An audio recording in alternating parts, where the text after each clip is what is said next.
Graça e paz, amados irmãos, é com muita alegria que venham no primeiro dia do ano de 2022 compartilhar com os amados a palavra do Senhor Jesus. Quero aqui expressar a minha gratidão ao pastor Jones por esta oportunidade e vamos estar trazendo à tona o tema os desafios da igreja pós-pandemia no século XXI. Vamos compartilhar um pouco da palavra do Senhor aqui em Atos dos Apóstolos, capítulo 2, verso 37 ao 41, que diz: Ouvindo eles estas coisas, compungiu-lhes o coração e perguntaram a Pedro e aos demais apóstolos: Que faremos, irmãos? Respondeu-lhes Pedro: Arrependei-vos, e cada um de vós seja batizados em nome de Jesus Cristo, para a remissão dos vossos pecados, e recebereis o dom do Espírito Santo. Pois para vós outros é a promessa, para vossos filhos e para todos os que ainda estão longe, isto é, para quantos o Senhor nosso Deus chamar. Com muitas outras palavras, deu testemunho e exortava-os, dizendo: Salvai-vos dessa geração perversa. Então, os que lhe aceitaram a palavra foram batizados, havendo um acréscimo naquele dia de quase 3.000 pessoas. Senhor Jesus, queremos aqui te agradecer, engrandecer o teu santo nome. Ó Espírito Santo de Deus, fala aos nossos corações por meio da tua palavra e nos ensina, Senhor Deus, a vivenciar esse cenário de pós-pandemia para a glória do teu nome. Em nome de Jesus que nós oramos. Amém. Nós podemos aqui, amados irmãos, relatar um pouco diante desse texto que acabamos de ler, voltando um pouquinho que tudo isso aconteceu devido àquele discurso de Pedro, onde Pedro falava de Jesus, onde Pedro pregava o evangelho de Jesus, e após esses homens terem ouvido a pregação desse evangelho, ficaram assim maravilhados e perguntaram a Pedro: o que fazer? O que fazer diante disso? E Pedro ali simplesmente respondeu: arrependei-vos. E aí esse arrependimento, houve ali uma mudança de mente, né, que não é diferente nos dias de hoje, onde ali agora a gente vai confessar os nossos pecados e dar as costas a esse pecado e agora firmar a nossa fé em Cristo. E não é diferente esse cenário nos dias de hoje. É um cenário onde ali a igreja do Senhor, que não é diferente da igreja de hoje, que ali ouviram a pregação, onde nós também ouvimos a pregação do Evangelho. Ali houve arrependimento, onde nós também nos arrependemos dos nossos pecados. Ali creram em Cristo e nós cremos em Cristo. Ali foram batizados e nós também fomos batizados. E ali se comprometeram com a palavra do Senhor. E onde hoje nós precisamos também ter esse comprometimento com a palavra do Senhor. E o cenário da nossa realidade, né, nos dias atuais, é que somos essa igreja do Senhor, a qual passamos por um cenário epidêmico e, como consequência, sofreu ali o isolamento social, nos afastando das práticas eclesiásticas de forma presencial, né?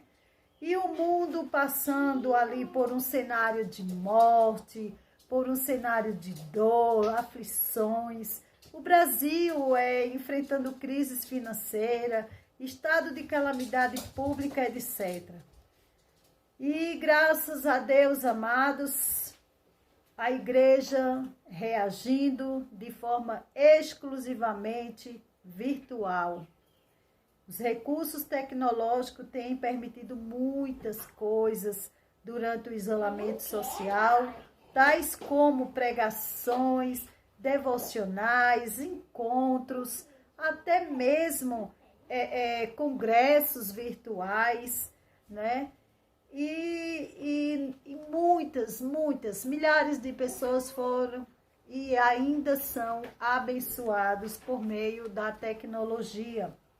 Contudo, amados, tem ficado muito claro que, por mais que sejam eficazes esses recursos, eles não são suficientes, eles não são, não podem ser substituídos à reunião presencial da igreja, né? A celebração dos sacramentos, das ordenanças, a igreja pós-pandemia, e essas celebrações a gente vê aí a questão do batismo, como aquele povo ali foram batizados, né? Foi ali uma confissão do arrependimento de seus pecados, foi ali uma confissão de fé em Cristo Jesus, e devido à pandemia, essas práticas elas não têm sido realizadas, o batismo, a ceia, entre outros, né? Então, a gente vê aqui que a igreja pós-pandemia, ela precisa reafirmar e valorizar seus encontros, né? Nos cultos, ali nos templos, também nos lares, não é? Celebrando seus símbolos de fé, realizando o batismo, realizando a ceia do Senhor Jesus. A igreja também, ela precisa valorizar os cultos de doutrina, pois a doutrina e teologia são necessários para o crescimento da igreja, e nos últimos tempos a igreja tem negligenciado essa prática do estudo, do compartilhar do ensinamento da palavra, como viviam aqueles irmãos depois de suas conversões, depois de tudo que aconteceu ali e do comprometimento da igreja naquele tempo, né? Sabemos muitos ficam, as pessoas ensinam, mas elas não vivem. A gente sabe que isso é incoerente, o pregar e não viver. Porém, precisamos de respostas para as questões do cotidiano, da nossa vida. Precisamos de resposta desse cenário epidêmico, que muitos nós cristãos fazemos, e os questionamentos, os porquês, os praquês, né? Muitas das perguntas que surgiram e que ainda surgem, que para muitos a pandemia ela vem de Deus, né? Por que Deus não ouve nossas orações e extermina esse vírus? Quais os propósitos de Deus com essa pandemia? Quais os limites em obediência ao Estado? E entre outras perguntas, outros questionamentos que trazemos e que não temos a resposta por falta de conhecimento das Sagradas Escrituras. E a gente pode destacar aqui a soberania de Deus, né? A teologia da soberania de Deus. Deus, ele é soberano. Deus está acima de todas as coisas, está no controle de tudo. Contanto, a soberania de Deus, ela não anula as nossas responsabilidades humanas, e ela também não anula as promessas de Deus, onde Ele que ainda ouve as nossas orações, né? Ele ouve as nossas orações. Então, a soberania dele não anula a nossa responsabilidade humana, que é do estar junto em oração, né?